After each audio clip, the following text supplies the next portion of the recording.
Right, hello once again YouTube, Andy with you with another little video. So this morning I had several hours to kill. I thought I'd take my doggies somewhere different rather than just Stanton Park. So I have my Ordnance Survey map out on my table, looking around. I spot a place 25 minutes away, not been there for a while, a place called Buscot Park. Interesting place to take a drone. A bit of a suicide mission this one, but if I can pull it off, then I think the footage is going to be pretty good.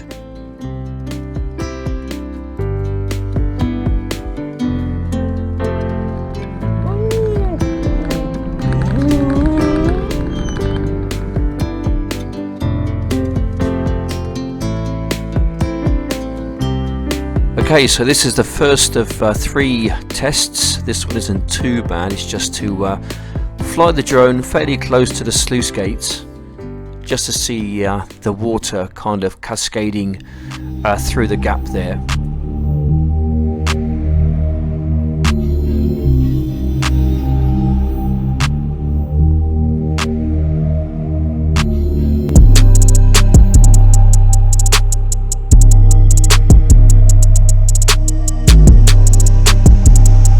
Okay, so we got test number 2. This is going to be the more difficult one. So the idea was to fly my drone underneath the bridge. The gap's pretty big, to be fair. I've flown it through gaps a lot smaller than that. It's just if you get it wrong, then you know that you're never going to see your drone again.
Okay, now test number 3 is just a very simple one really.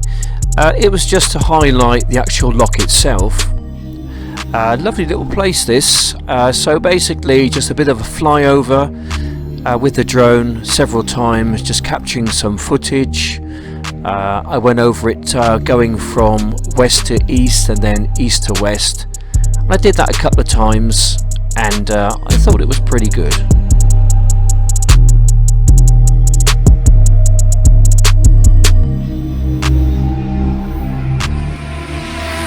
That was basically the lock.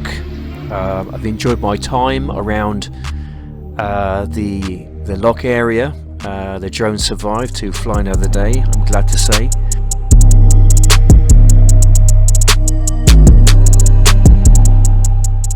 Now we're going to have a lovely walk through this pathway in the woods, and then it takes us on towards Buscot Church.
Right, so that's pretty much end of part one. That was the drone flying section of this particular video. I hope you enjoyed the footage which I took with my drone. I enjoyed flying it. I hope it gives you some kind of an idea of the layout of this particular area. And now we're going to move on to part number two. This is more of a walking, kind of a talking part of the video, where I take you more on a tour, a very short tour of the small village or hamlet which is Buscot.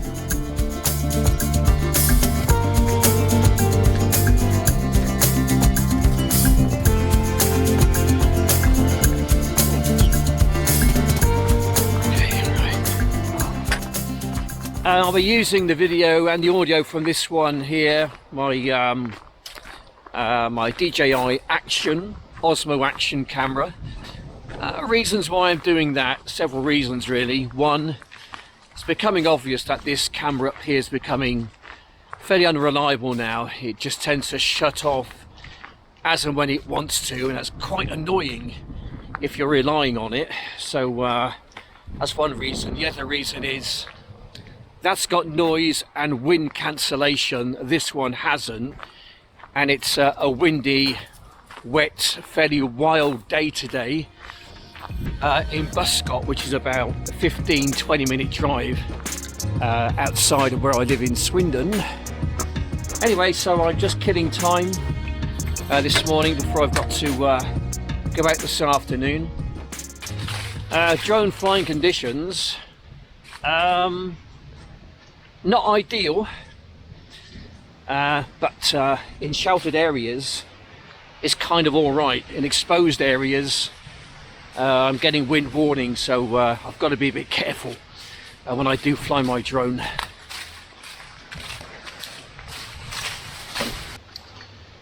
So regarding the narration, the AI narration I used on a previous video, a lot of you are telling me that it's much better if you have a human voice, and I completely concur with that.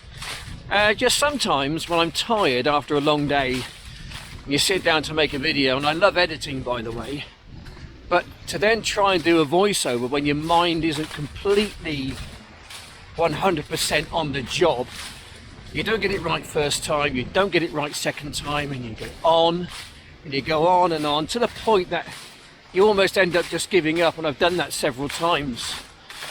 So it's very frustrating when you come right to the end of your script and then you mispronounce a word and you got to start all over again, and it gets very wearing. So I did look a few weeks ago for some software which you can buy, which does voiceovers, and there's a few out there, and there is something free which comes with Windows 10. This app comes free with Windows 10, but I think the voice of a human is much better than me. So I thought I'll give it a go. It sounds okay, I'll put it in there, see what people think.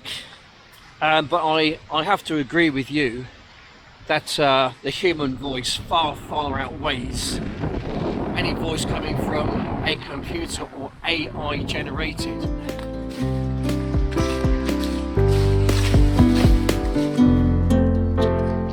Okay, so we're just coming into the very small hamlet of Buscot.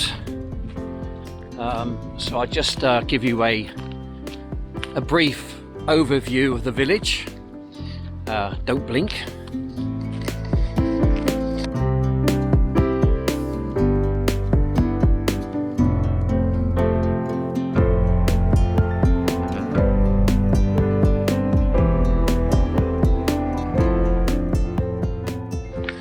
Okay, right, so we've got Buscot Village tea rooms here. Unfortunately, it's closed. Weekend it will be open. They serve really nice coffees and teas in there, and homemade scones. So anyone in this area, that's worth checking out. Let's carry on.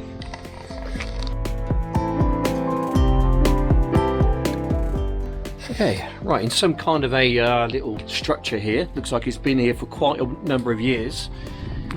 Made of Cotswold stone, and the roof also is made of stony slate, lots of wood going on. Interesting structure, very interesting. Anyway, let's carry on.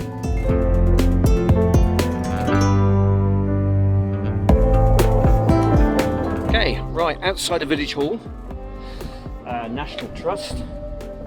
Once again, it's made of the same material, Cotswold stone, lots of wood going on and lots of slate on the roof. Very typical really of buildings in and around the Cotswolds.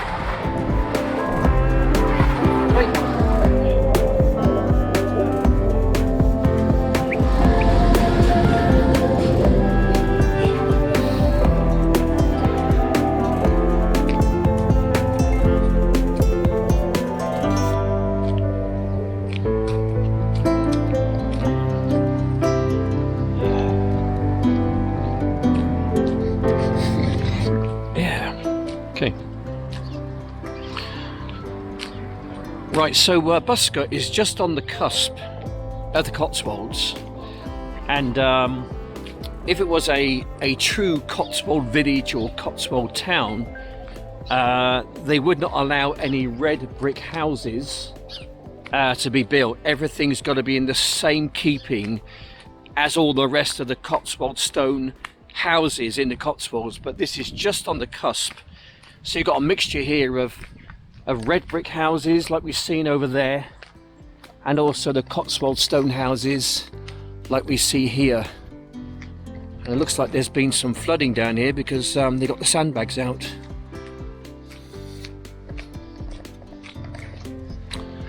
Yes.